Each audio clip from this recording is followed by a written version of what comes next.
నమస్కారం. మీ సత్య for the people live టీవీకి స్వాగతం. మన భారతదేశంలో అనేక దేవాలయాలు ఉన్నాయి. నిజంగా మనం ఎక్కడికో వెళ్ళి చూడవలసిన అవసరం లేదండి. మన దేశం మొత్తం చూడడానికి, దేశంలోని ఉన్న దేవాలయాల అణువణువు చూడడానికి మన జీవితం సరిపోదు అంటారు. భారతదేశంలో నమ్మశక్యం కాని 6 హిందూ దేవాలయాలు ఉన్నాయి. ఎక్కడ ఉన్నాయో, అవి ఏంటో, వాటి విశేషాలేంటో ఈరోజు మనం చెప్పుకుందాం.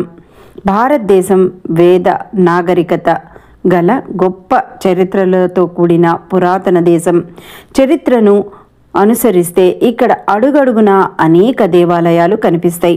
ముఖ్యంగా కొన్ని దేవాలయాలు ఇప్పటికీ నమ్మశక్యం కాని అంతులేని రహస్యాలతో ముడిపడి ఉండడం విశేషం.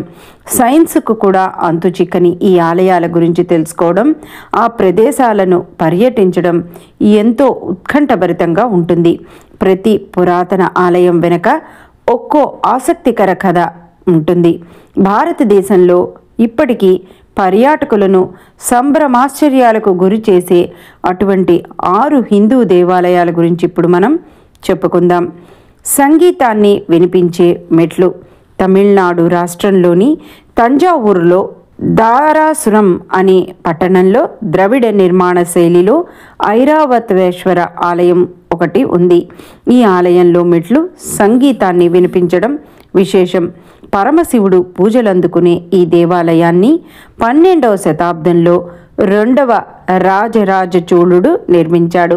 ప్రపంచ వారసత్వ స్మారకంగా యునెస్కో ఈ ఆలయాన్ని గుర్తించింది. ఈ ఆలయ ప్రదేశానికి రాళ్లతో చేసిన మెట్లు ఉన్నాయి. వీటిపై తడితే 7 రకాల శబ్దాలు మనకి వినిపిస్తాయి.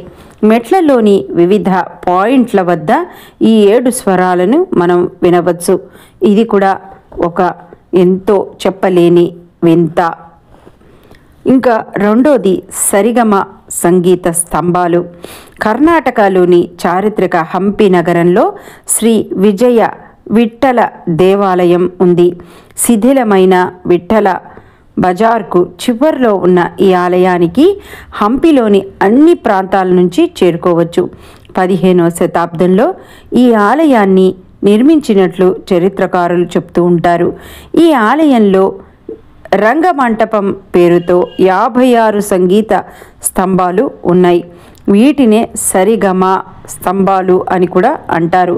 ఎవరైనా ఈ స్తంభాలపై కొట్టినప్పుడు పాశ్చాత్య శైలిలో డోరే మిసా సంగీత స్వరాలు వినిపిస్తాయి. వేలాడే స్తంభం. ఆంధ్రప్రదేశ్ రాష్ట్రంలోని అనంతపురం జిల్లాలో వీరభద్ర దేవాలయం ఉంది. దీనినే లేపాక్షి ఆలయం అని కూడా అంటారు. అద్భుతమైన నిర్మాణ కళతో కనిపించే ఈ దేవాలయంలో వేళ్లాడే స్తంభం పర్యాటకులను విశేషంగా ఆకట్టుకుంటుంది. ఈ ఆలయ పరిసరాల్లో ఉండే 70 స్తంభాలలో ఒకటి మాత్రం ఆశ్చర్యకరంగా గాలిలో తేలుతూ ఉంటుంది. వీరభద్ర దేవాలయాన్ని సందర్శించే పర్యాటకులు ఇది నిజమా కాదా అని తెలుసుకునేందుకు ఈ స్తంభం కింద నుంచి వస్త్రాలు పెట్టి తీస్తూ ఉంటారు. ఎలాంటి ఆధారం లేకుండా ఈ స్తంభం ఎలా వేళ్లాడుతుంది అనేది ఇప్పటికీ ఒక మిస్టరీగానే మిగిలింది. చరిత్ర వివరించలేని అంతులేని రహస్యాలలో ఇది కూడా ఒకటి. తర్వాతది 4వది గ్రానైట్ దేవాలయం. తమిళనాడు రాష్ట్రంలోని తంజావూరులో అద్భుతమైన శిల్పకళతో అలరారే ఆలయం బృహదీశ్వర దేవాలయం. ఈ ఆలయంలో చాలా భాగం గ్రనైట్ రాయితో తీర్చిదిద్దబడింది. అయితే దీనికి 60 కిలోమీటర్ల పరిధి మేర ఎక్కడా కూడా గ్రెనైట్ నిక్షేపాలు లేకపోవడం విశేషం. ఈ ఆలయ గోపురాన్ని 80 టన్నుల ఏకరాతి గ్రైనైట్ శిలపై నిర్మించినట్లు చెప్తారు. ఒకవేళ సుదూర ప్రాంతాల్లో గ్రైనైట్ నిల్వలు ఉన్నా ఏకశిలా రాతిని తరలించడం మాత్రం అసాధ్యం. ఈ ఆలయ నిర్మాణం యొక్క మర్మాన్ని ఇప్పటి వరకు ఎవరూ కనుగొనలేకపోయారు. ఇది కూడా మన దేశంలో దాగి ఉన్న రహస్యాలలో ఒకటి. 5వది $22 బిలియన్ ఖజానా గల ఆలయం. కేరళ రాష్ట్రంలోని తిరువనంతపురంలో అనంత పద్మనాభ స్వామి దేవాలయం గురించి అందరికీ తెలిసిందే. ఈ ఆలయంలో 7 రహస్య ఖజానాలు ఉన్నాయి. సుప్రీంకోర్టు అభ్యర్థన మేరకు ఈ ఆలయంలోని 6 రహస్య ఖజానాలు తెరిచిన బంగారు ఆభరణాలు లెక్కించగా వాటి విలువ సుమారు $22 బిలియన్ తేలింది. 7వ ఖజానా ఇనప ద్వారాలతో 2 కోబ్రా నాగులు ప్రతిమలతో తెరిచేందుకు వీలు లేకుండా ఉంది. అయితే ఇది కొన్ని రహస్య మంత్రాల ద్వారా మాత్రమే తెరవబడుతుందని, దానిని తెరిచేందుకు ఇప్పటి వరకు ఎవరు ప్రయత్నించలేదని, కాదని తెరిచేందుకు ప్రయత్నిస్తే ఉపద్రవం తప్పదనే నమ్మకం కూడా ఉంది. అందుకని ఇప్పటి వరకు ఆ తలుపులు ఎవరు తెలియలేదు. తర్వాతది 6 పూరి ఆలయం. పూరి ఆలయంపై గాలికి వ్యతిరేకంగా ఎగిరే జెండా. హిందూ భక్తులకు పూరి జగన్నాథ స్వామి ఆలయం ఎంతో ప్రముఖమైనది. భారతదేశంలోని 4 ధాములలో పూరి ఒకటి. ఈ ఆలయ శిఖరం పైన ఉండే జెండా గాలికి వ్యతిరేక దిశలో ఎగరడం ఇక్కడ విశేషం.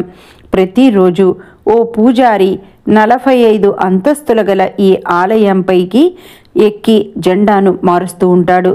సుమారు 1800 సంవత్సరాల నుంచి ఈ ప్రక్రియ జరుగుతోంది. ఈ జెండాను ఏ రోజైనా మార్చని ఎడల ఆలయాన్ని 18 రోజుల పాటు మూసివేస్తారు. ఇది అక్కడ నమ్మకం. ఇలాంటి అద్భుతమైన ఎన్నో రహస్యాలు, మనకి అంతు చిక్కని ఎన్నో రహస్యాలు మన దేశంలో ఉన్నాయి. మన జీవిత కాలమంతా మనం పైనుంచి చూసినా కూడా ఇంకా చూడనివి ఎన్నో మిగిలిపోయే ఉంటాయని పెద్దలు చెప్తారు. మీకు ఈ టాపిక్ నచ్చితే కనుక తప్పకుండా లైక్ చేయండి, షేర్ చేయండి. అమూల్యమైన మీ అభిప్రాయాలను మాకు కామెంట్ బాక్స్లో తెలియజేయండి. మా ఛానల్ని తప్పకుండా సబ్స్క్రైబ్ చేయండి. Thank you.